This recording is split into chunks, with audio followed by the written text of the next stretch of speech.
It's not Baroque, don't fix it. This is what it's like being in class with me. I make these terrible references all the time and my children just stare at me in disappointment. I'm gonna stare at you in disappointment while I'm editing this.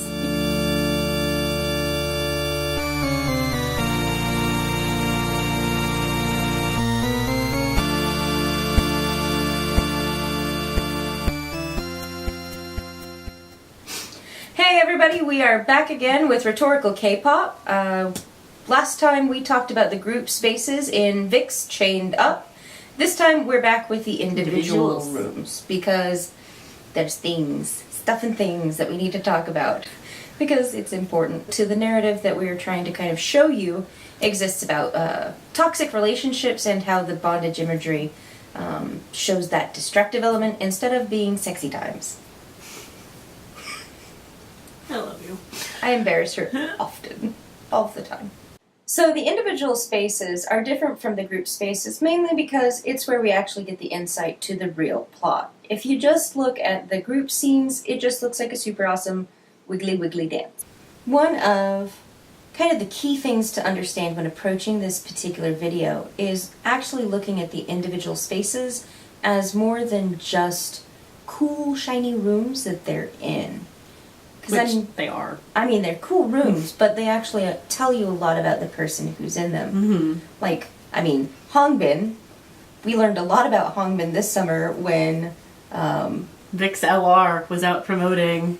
And they were like, P.S. guys, Hongbin can't swim. Yeah, so he's in a room full of water. That's kind of an indication of his great fear in life is probably drowning. I'm not going to say it's his greatest, but when you can't swim, I imagine that's a fear. Yeah, and I'd imagine that type of insecurity is kind of an open wound that you might have. And speaking of insecurities, another person's insecurity that we know of that seems to factor pretty strongly into his individual room is N. His entire floor of his room is made up of broken mirrors. Mirrors, not glass. Yes. So, back in the Maidol days, Hakyeon, back when he was Hakyeon and not N, actually revealed that he has a lot of insecurities about his appearance. He would bleach his skin and do a lot of things like that. I think it's really significant that it's mirrors on the floor. Another known insecurity that we have is our glorious bling lord Leo in his gilded spotlight. Everybody that has known VIXX for any amount of time knows that Leo is super shy. And it's so precious. And he is trapped in, as she said, a gilded spotlight, meaning he can't escape, and it's supposed to be really fabulous, but he wants to be pretty much anywhere but in the gilded fabulous spotlight. Some lesser known, or I think maybe perhaps lesser understood insecurities are actually featured in the other three rooms, because Ravi, Ken, and Hyuk are all fairly confident members of VIXX, maybe not as enthusiastic and out there as Ken is. You know, Ravi's a bit shyer. But I think that these are opportunities for them to tell us a little bit more about how they feel and some things that they personally struggle with.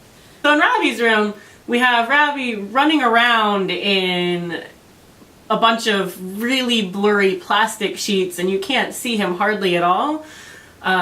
And so I think he's really afraid of just fading into the background and not being distinguishable from anyone else, because his room is the only room where you can't really tell who it is. Mm-hmm.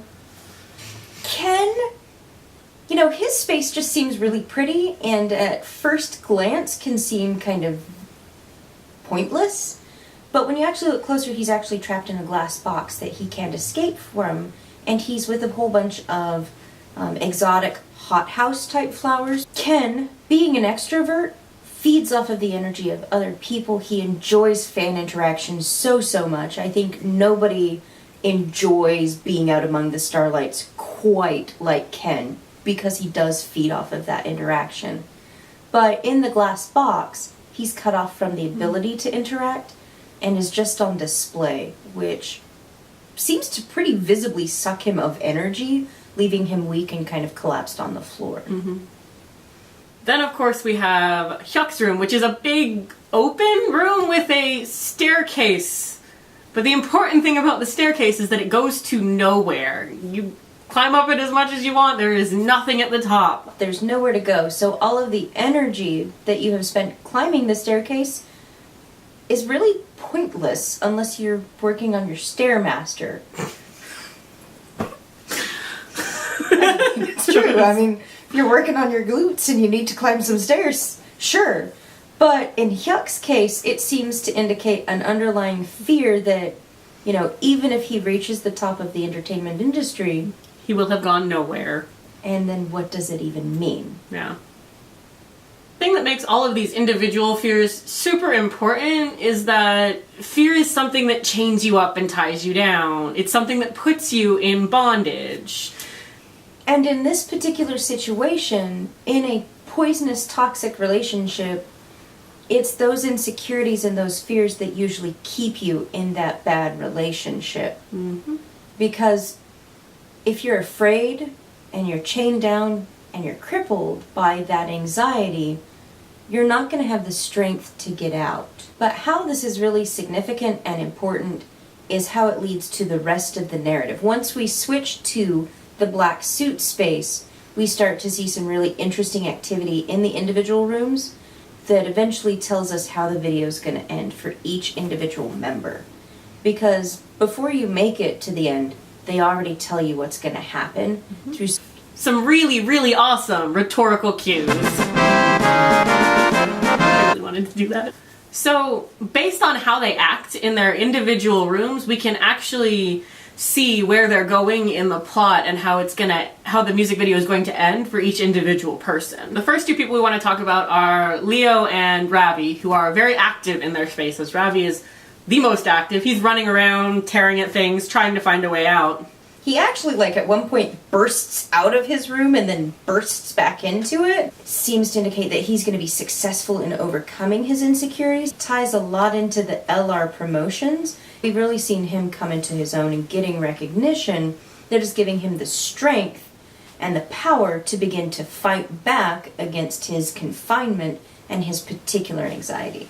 We can also tie the VIXX LR promotions into the fact that Leo, in his glorious gilded spotlight, is peeking around through the chains and trying to find a way out as well, because he's kind of embraced that whole entertainer aspect of his position. He's not quite as shy. He's still super shy, but he's kind of embraced the fact that he's got to be out there and do that to be a singer in Korea.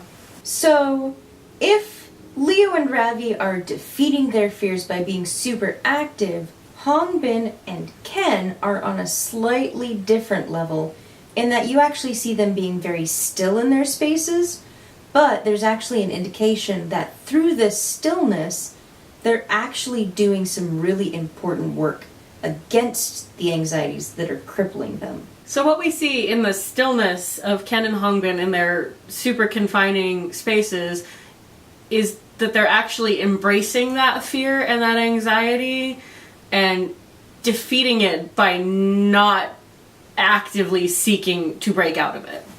Yeah, like Hongbin's in the water. How do you learn to swim?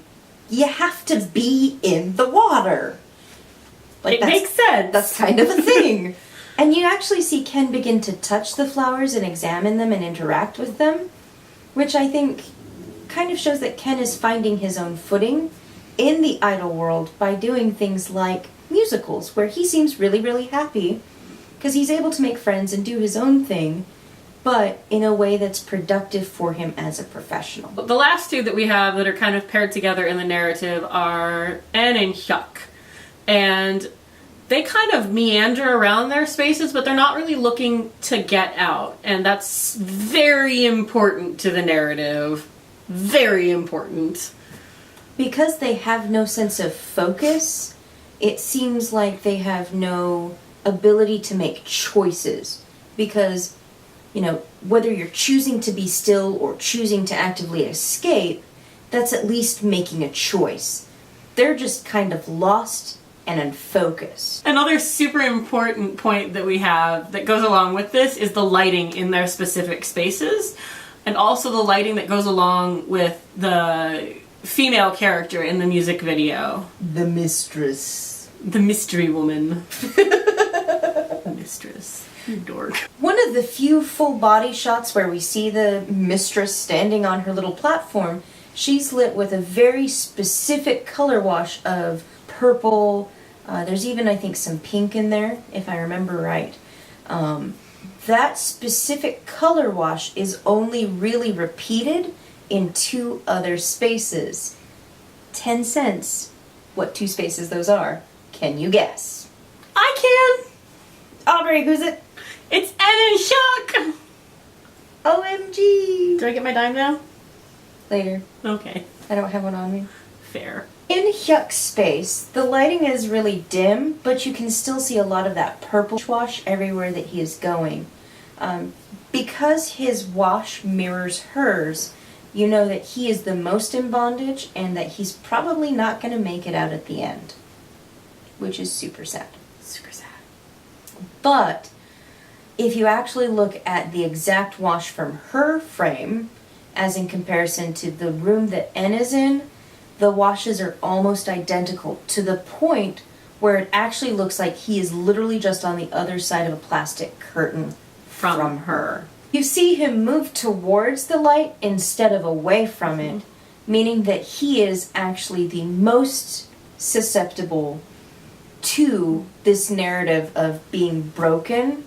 Maybe that's not true in real life, but in the context of this video, we see him succumbing to the woman on the other side of the curtain and all of the abuse, brokenness, pain, and suffering that she and this dark relationship embody. How does all of this tie into the larger group spaces, like the concrete and the forest? Funny you should ask! Well, at the end of the video, you start to notice members actually getting out. It's magical. It's like... They get back out into that beautiful forest. What? It's like Leo and Ravi just tear out of there and are like, freedom! And they start looking around for everyone else. Because they are alone, they do actually start looking for the other people. Leo in particular does a whole lot of looking around to see if he can find them. Then you see Ken and Hongbin also make it out into the forest. You know who you don't see out in the forest? You guessed it. I feel like that's kind of the punchline of this one. Instead, you see En and Hyuk trapped in the concrete maze. Just running around endlessly in that same concrete building. And you even see the mistress running around in that with them.